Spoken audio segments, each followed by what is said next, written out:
Good morning, everyone. This is Jerry and Joy again on Sunday, the 17th of September. And Joy and I are currently in Oklahoma City. Joy is having some surgical procedures done while we're here. And I'm having a couple of little things taken care of myself while I'm here. So, anyway. We'll be going back home on Wednesday, which will be the 20th. But today, we're in our motorhome, obviously, as you can tell. And we are still in the book of Proverbs. And we're in Proverbs 25, verses 15 through 28. And as usual, I'm reading out of the King James Version. Joy's reading out of the Living Bible. So... Your voice is weird today. I know, it's kind of coarse. Yeah. Every once in a while it gets that way. I don't know why. It's, my voice is deep anyway, but then it gets kind of coarse from time to time. I guess it's old age. I have no idea. Maybe you're getting allergies. Boy, I pray you don't. No, I've never been allergic to anything in my entire life. That has to be so nice. I mean, when I was a kid, I was born and raised on a farm. I mean, so it wasn't good to be allergic to anything if you lived on a farm. No animals, no hay. Because we breed everything from A to Z out there on the farm. That's probably why you're not allergic to Oklahoma. I always say if I moved back to Phoenix where I was raised, in the desert, I'd probably do just fine. I don't know. I have no idea, but I know Cactus. that I breathed a lot of dirt when I was a kid. I breathed a lot of dirt too, but it was desert dirt. Yours was wheat dust and stuff. All kinds of dirt, yeah, from all kinds of different places. Yeah. Alrighty, my friends. We're in Proverbs 25, starting where we left off last time. And I'm sorry we missed a week, but sometimes we have to. We were on the road that day, so there wasn't much we could do about that. Okay, so we're going to start Proverbs 25, verses 15 through the end, 28. And Jerry will start in King James. Verse 15, by long forbearing is a prince persuaded, and a soft tongue breaketh the bone. Hast thou found honey? Eat so much as is sufficient for thee, lest thou be filled therewith and vomit it. Withdraw thy foot from thy neighbor's house, lest he be weary of thee, and so hate thee. In other words, don't wear out your welcome. Verse 18, a man that beareth false witness against his neighbor, and I don't know what this is, it says he is a maul, M-A-U-L, and a sword, and a sharp arrow. Confidence in an unfaithful man in time of trouble is like a broken tooth and a foot out of joint. That could be a bad situation to be in. As he that taketh away a garment in cold weather, and his vinegar upon nitre, so is he that singeth songs to an heavy heart. If thine enemy be hungry, give him bread to eat, and if he be thirsty, give him water to drink. For thou shalt heap coals of fire upon his head, and the Lord shall reward thee. The north wind driveth away rain, so doth an angry countenance a backbiting tongue. It is better to dwell in the corner of the housetop than with a brawling woman and in a wide house. A wide house. Yeah, you can run to the other end of the house, hopefully, and escape. If it was wide enough, you could get away. Yeah. A righteous man falling down before the wicked is as a troubled fountain and a corrupt spring. It is not good to eat much honey, so for men to search their own glory is not glory. He that hath no rule over his own spirit is like a city that is broken down and without walls. What did your verse 26 say? A righteous man falling down before the wicked is a troubled fountain Okay. and a corrupt spring, Okay. which makes sense. Alrighty, so let's read it in the understandable version. Starting at verse 15. Be patient, and you will finally win. For a soft tongue can break hard bones. Do you like honey? Don't eat too much of it, or it will make you sick. Don't visit your neighbor too often, or you will outwear your welcome. Telling lies about someone is as harmful as hitting him with an axe, or wounding him with a sword, or shooting him with a sharp arrow. Putting confidence in an unreliable man is like chewing with a sore tooth or trying to run on a broken foot. Being happy-go-lucky around a person whose heart is heavy is as bad as stealing his jacket in cold weather or rubbing salt in his wounds. That's true. That's interesting. Yeah. If your enemy is hungry, give him food. If he is thirsty, give him something to drink. This will make him feel ashamed of himself, and God will reward you. As surely as a wind from the north brings cold, just as surely a retort causes anger. It is better to live in a corner of an attic than in a beautiful home with a cranky, quarrelsome woman.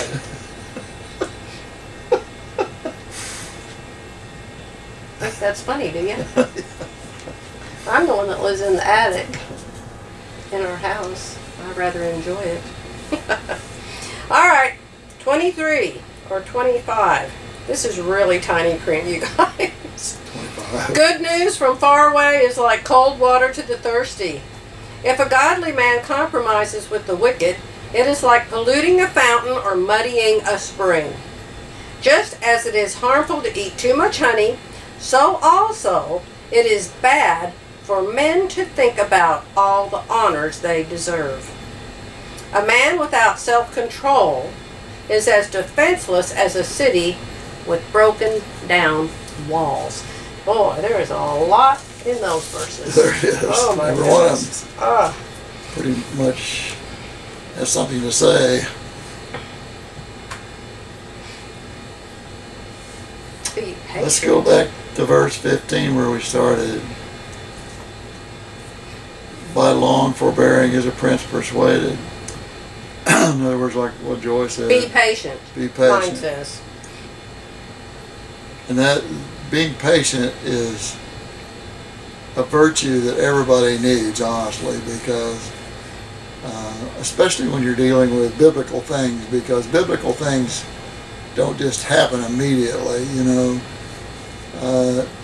That's why it says in the Word that faith worketh patience, you know, because you have to have patience to be faithful.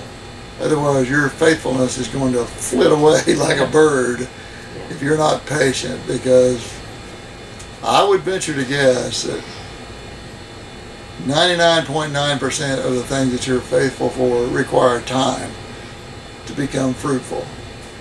You know, everything you do according to God's will requires patience. Whether it's giving of funds, whether it's praying for healing, Waiting for your nation to turn around. Waiting for your nation to turn around. You know, those types of things all require patience. And so if you don't have patience, it's going to be hard for you to be faithful. And because it does require that. And like it says here, by long forbearing is a prince persuaded.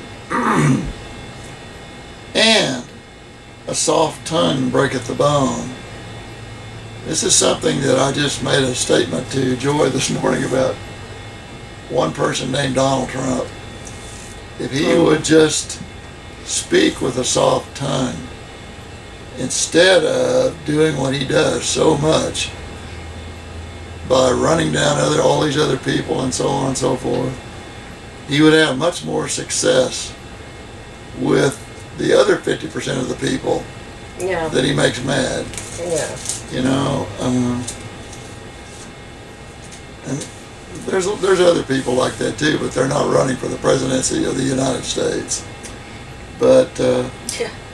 About the ones who badmouth him, arrest him, I understand that, but those are his accuse enemies. him of doing all the things they actually do. I understand that. Oh, awful. It's hard. It's hard to be patient when somebody treats you that way, and hard not to But I think retaliate. But in a lot of instances, he would be better off, honestly, if he would let God take care of those kind of things instead of him lashing out at all these people. And I understand his position. My goodness, I don't know how one man can take so much abuse, but a lot of times he heaps that upon himself, honestly, I think.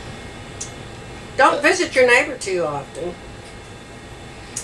We don't ever visit our neighbors, and our neighbors don't ever visit us. Well, that's true. So we've got that one covered. Let's just go past that one. Well, every once in a while Terry visits me and I visit her, but it's rare. I know, but we still love them, and we still, you know. I think visiting nowadays is called texting, which is kind of sad. I just read something on Facebook today about, I don't know when or where, in Africa or someplace, many years ago, all of the women went down to the river to do their laundry. And then the age came where they all got washing machines, and all of the women were at home doing the wash at home, and they weren't going down to the river and visiting with each other anymore, and they all were fighting major depression. So the article was referring to how important it is to gather and to be with other people and to share time with friends, share time with neighbors, share time with family. It's so, so very important. And I'm afraid nowadays everything's just the computer, the iPad, the cell phone. That is so a major sad. problem. I mean, people don't even eat dinner together now at the same table, in the same house. In the same restaurant. Yeah. Just go to your next restaurant and sit there and watch the people. like 4 or 5 people in a booth. They're a family, you know, 2 children and 2 parents or something. And I swear, virtually all of them are on cell phones, looking at their cell phones. And even you see people that date each other. I've seen I know. guys and girls out We eating. assume it's a date. Well, I don't know. There was a girl, she was all dressed real pretty and had her hair fixed real nice, and the guy was dressed kind of fancier than you would if they were married, let's say that way. And they were young, and it looked like they were on a date. And she was on her phone, and he was on his phone. Now it's like, It was crazy. and even, I mean, Joy and I are tempted to do that too. You know, I mean, it's crazy. If we have to wait very long. If we have to wait very long, sometimes I just leave my cell phone In the car, I do because too. I don't even want to deal with that Yeah. thing. You know, it's very convenient to have one of those, but it's also a pain in the you know what to have one of those things. I used to think you could get on the road, for example, and drive a couple 100 miles without getting any phone calls or anything like that, but not nowadays. You got to drag that phone with you 99% of the time. Well, not because of that. We have to have Siri tell us where the heck we're going and how to get there. Well, that's true. Now, I grant you that comes in very handy. There's no unfold, the great big giant map takes up the whole front seat, and fold it back to the little area you're in, try to figure out where the heck you are and where you're going. Especially if you No more of that. just go to Dallas, Fort Worth, Texas, and try to get around in that metropolitan area without a cell phone. You would be lost 99.9% of the time. And it's nuts. Anyway, especially in homes and mommies and daddies and children. Our preacher just preached about it this morning, Pastor Haiti, in San Antonio. He just preached about it this morning.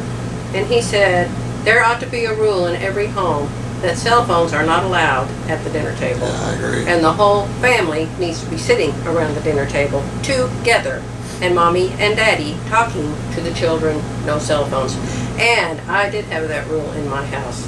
No cell phones at our kitchen table. And we always, with my grandkids, I'm sorry, I need to turn, speaking of phones, I need to turn mine. It's probably Joanne Fabrics. I always insisted that we sit together at the table, all of us, and no cell phones. And the children helped set the table, helped clear the table, helped do the dishes. We talked at great length. And I think families need to come back to being, that's the way I grew up.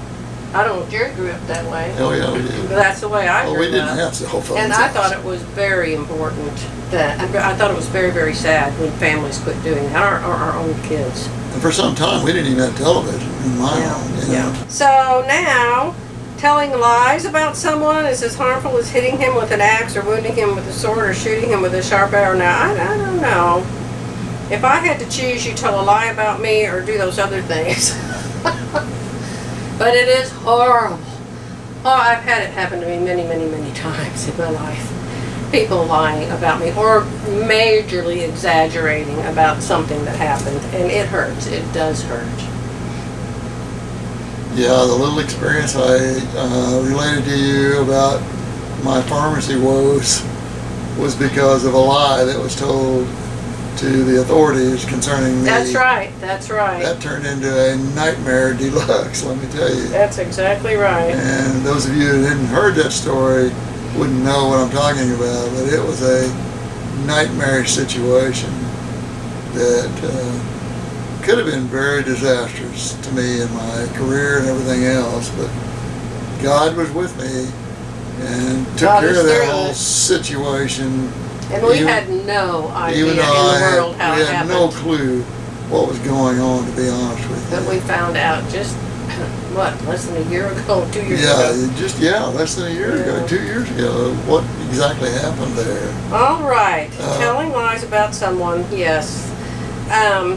You know, don't lie, but sometimes you just need to not say anything. Don't lie, don't tell the truth, just don't say anything. I think is the best thing to do. Yeah, in a lot of cases, it's best to just keep your mouth shut and listen. You know, because there's so many things that you could do with your mouth that harms people.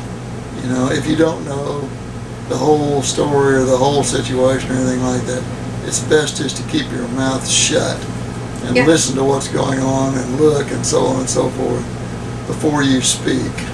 You know. Okay. I wish our politicians were that way. Well, speaking of that, putting confidence in an unreliable man in verse 19 is like chewing with a sore tooth. Boy, talk about putting confidence in an unreliable man. Oh my goodness, he's barely alive, barely alert. Speaking of our current president. President of the United States. Oh my That is so goodness, true. how It's can like, anybody be confident? it's like trying to deal with a broken tooth and a foot out of joint. That's Mm. exactly what that's talking about there. Then it goes on in verse 20 to say this very same thing about, as he that taketh away a garment in cold weather, and his vinegar upon night air, so is he that singeth songs to an heavy heart. You know, it's just, won't go That's in kind of different. a little bit, but Being happy-go-lucky, just say happy. Being happy around a person whose heart is heavy. well, that's true. So, Yeah. you know, it's like my friend who just lost her husband. My heart was very, very heavy. I was just so touched and so Yeah, you got to be careful about it. sensitive and so understanding of, not understanding because I haven't lost mine, but I've come close to losing him a couple times. And it's a real heartache and a real heavy burden. I can't imagine somebody coming in and being all happy and acting like nothing happened. I just can't imagine that happening. True, because you need to, in those situations, put yourself in their shoes Yeah. as to how you would feel, and then relate to them in that situation like that. And that's what you have to do. And if they ask you to do something, do it. Yeah. So, All right, we've got hungry enemies here. I can't think of a situation where I had a hungry enemy and I would have given him food or a drink.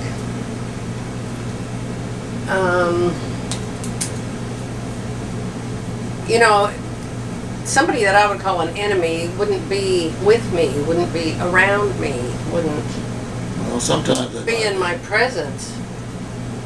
I can think of being with people who aren't Christians, being with people who don't believe in God, people who are living an alternate lifestyle, and being with them. And I'm always very, very nice to them. I used to work with a lady like that, actually. And she wouldn't come into my office because she was afraid of the Bibles in my office. And I was very nice to her. I wouldn't call her my enemy, but we were certainly opposites. But other than that kind of an enemy, you know, back here where people were, you know, just, I guess they lived in tents and there was millions of them and they were all in the same place, I guess you could have lots of enemies. It's like praying for those that spitefully use you, or doing good to those that spitefully use you. You know, don't return evil for evil. Right. You know? That's what gets you in trouble. You've got to be better than they are, or you're just as bad as they are. This is another example of Forgot my name. Donald Trump again, just doing things that I think he should not do when it comes to that type of thing. Like, do good to those that spitefully use you. I know you have to fight, and I know you have to do those types of things in order to get something across to people or whatever, but you don't continually have to just dig up dirt after dirt after dirt about these people. You know, it just creates well, personal dirt anyway. Yeah. I think you do need to bring up the things that they've done that have caused harm to the country, and things that they've done that are evil and traitorous, and I think they definitely need to be brought up. But saying, you know, he slept with a prostitute or slept with a porn star or whatever, who cares about that? You know, let that stuff be their problem and be in the past. Let's talk about what can they do for the country. I mean, none of us are perfect. Now, obviously, we don't sleep with prostitutes or any of that type of thing, but a sin is a sin, regardless of what it is. And you just don't judge people by that, up to a point. And how many people are completely addicted to pornography? Yeah. You know, people in my family that have issues with that, and it upsets me very, very much. But, you know, that's between them and God. And does that mean that that same person wouldn't be really, really good at a certain job? Yeah. Or as being a friend, or as being a tutor, or a counselor? That very same person could be extremely good at other things, even though they have a real problem in this other area. So to me, those kinds of things are between that person and God. Yeah, because all of us have problems in areas in our life that we're not proud of. Well, all of us.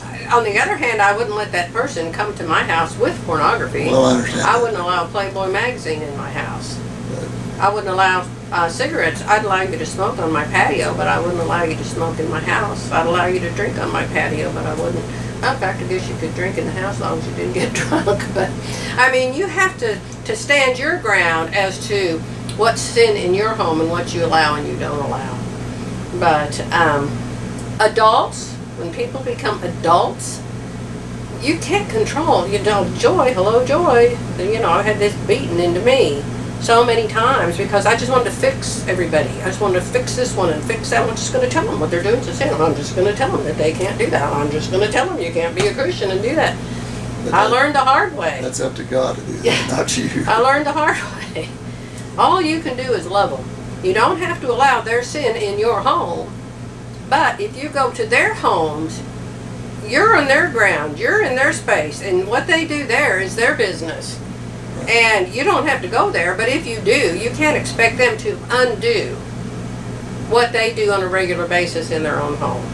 This is something I have had to learn. It's been a hard lesson, believe me. It can create enemies real quick. It can separate you really quickly to where they won't want to do anything with you or have anything to do with you at all. If you try to convict them of their sin and all that kind of stuff, that is not up to you. And usually people that do those things, they know you don't, and they don't want to be around you anyway. His brothers didn't come to us In fact, when his younger brother would come, the only reason he came is he wanted to change. He didn't want to be a drunk anymore. He didn't want to be a drug addict anymore. And that's the only reason he came, because he knew he couldn't do it in our house. He told us that, his own self. How many times did he come? 3, 4 different times to get clean? Quite a few. Yeah. And we were very, very loving. Do y'all know him? You know, he passed away a little over a year ago. We loved him dearly.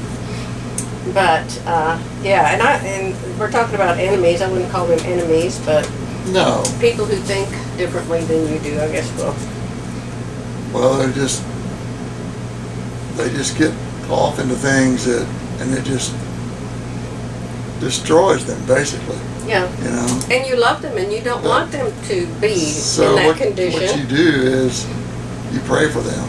You know. And that's all you can do. Let the Holy Spirit take care of that, because there's none of us that can do what the Holy Spirit can do. And you preached, but you were in your own house, so you had the right That's to. true. But we didn't go to their house and preach. No. Alrighty, let's get on to wind. As surely as a wind from the north brings cold, just as surely a retort causes anger. What does your verse 23 say? The north wind driveth away rain, so doth an angry countenance a backbiting tongue. Backbiting tongue. That's a good one. Backbiting tongue. Yeah. Same thing we were kind of just talking about. 24.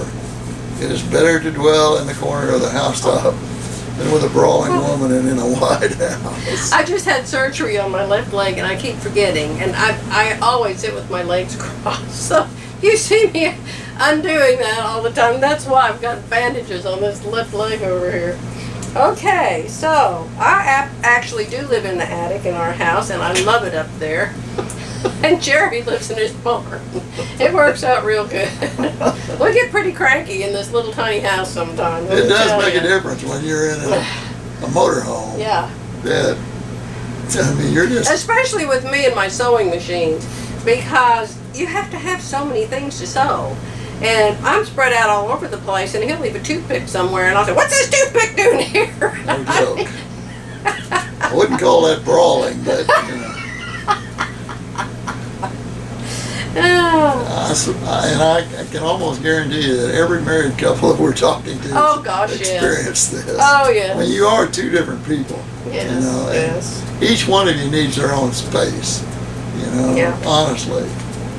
I mean, So Jerry sits up here in the front seat, and I sit back here at the table. That's as far apart as we can get from each other. He said today, I'm going outside, and I'm going to do something to this coach. I'm getting out of this chair. sincerely. I don't know what you're going to do, but all I right. don't know how people live in these things 24/7. Oh, I don't know. I just don't know. They, especially with children, Uh-huh. but they do it. There's a lot of people in here living in smaller Yeah. ones than these. All right. Good news from a far land. Hey, cold water to the thirsty. So, see, they didn't have UPS and the post office and FedEx back then. I know. So they had to wait for somebody to drive on a horse or a donkey, drive a horse. Oh, quit trying to cross your legs. I need my leg tied down. They had to wait for somebody to come from the other land to tell you whatever was going on in the other land. So I can understand that. Good news from far away. All right, 26. Well, that's just some person falling away from the truth. You know, falling away from being a righteous person. A godly man Backside. compromises with the wicked. Yeah. Which is how I feel about so-called Christians voting for people who think it's okay to murder babies. I have a real problem with that.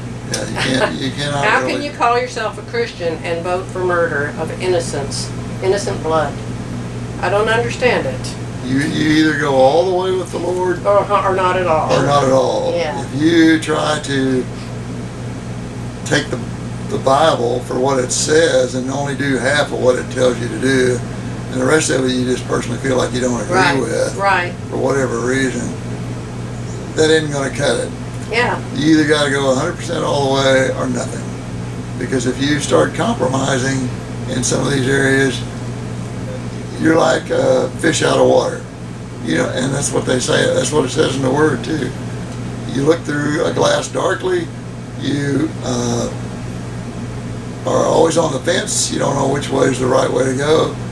God doesn't want that for you. He wants you to be committed to Him. And if you're not, then you're not going to make it. Well, look at Jesus' life. Who did Jesus have the most issues with? The way they acted and the way they were. Was it the sinners? Was it the tax collectors? Was it the thief on the cross next to him? Who did he have the most problems with? The Pharisees and the Sadducees, the ones that were so holy. They knew the word, they had it hanging on their bodies, quoted it on the porches or the whatever they had back then, quoted it all the time. They're always saying these long prayers. And Jesus had major issues with them because they weren't holy at all. So, very, very important. That's kind of what he's referring to in verse 27 here, where it says, "It is not good to eat much honey, so for men to search their own glory is not glory." Right, right. Bad for men to brag about themselves all the time. And I don't know why Solomon keeps bringing up honey, because I love honey, but honey is very good for you too. They didn't have it in little jars back then, dear. I realize that. I don't think. Maybe they had it. They had to put it in something. I mean, you can't do. You can go out and get a honeycomb off of I don't know. a bunch of bees out there somewhere. I don't know. And it's true. It's not good to eat much honey. You can get sick eating that kind of stuff. Sugar. Yeah.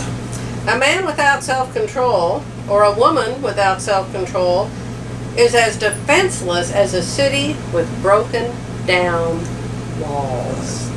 Ouch. Yeah, you have to have control over your own spirit before you can even talk to someone else about controlling their spirit. You know, I mean, something they're doing wrong. You need to. That is a difficult thing to do, is controlling your own spirit, because it is difficult. It's not simply that easy to do, because there's so much temptation out in the world.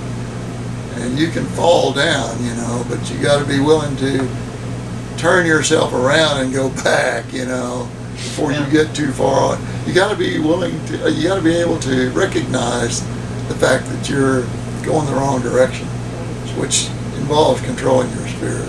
You want it to be Christ-like, but you aren't Christ. You're not Christ. So you're always going to screw up. You know, there's no man. My daddy told me, don't ever put your faith in a man or put a man on a pedestal, because they will always disappoint you. Yeah, it's Keep your eyes on Christ. It even says in the Word that Jesus Christ is our righteousness. If it wasn't for Jesus, we wouldn't. None of us would have righteousness. Oh. None of us would be saved, obviously, because He took upon Himself our sins, you know, so that we might have eternal life, you know, with Him. So it's. We'll be able to be forgiven. I mean, without Jesus, if Jesus didn't exist, none of us would be. I mean, this whole Christianity thing would just be nothing. No. You know. So. The Bible be a myth. It'd all be false. It would.